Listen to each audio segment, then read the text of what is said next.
هل تعلم أنه من السنة ننام على الجانب الأيمن؟ طيب ليش ننام على الجانب الأيمن؟ تعرفوا أنه الكبد يقع بالجانب الأيمن من الجسم، والقلب يقع بالجانب الأيسر، ولأنه معظم الناس للأسف بيعانوا من دهون على الكبد وتضخم الكبد، والكبد اللي وزنه حوالي 1.8 كيلو غرام، هذا إذا كان كمان دهون بيكون أكثر. لما تنام على جانبك الأيسر الأمر بيؤدي إلى أنه الكبد بيضغط على القلب، وبيؤدي إلى أنه بصير عندنا مشكلة بالتنفس. هذا الأمر بيؤدي لمشاكل وعدم النوم وعدم الاستفادة من النوم، بالإضافة لشيء ثاني.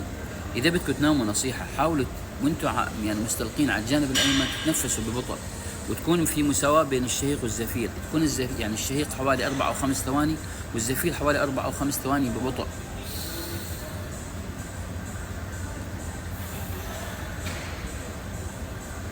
بتقريبا هاي الطريقة بتساعدكم على النوم تماما، وبتساعد انه ما يصير ضغط على القلب، وبتساعد على التنفس، وراح تحققوا نتائج كبيرة جدا.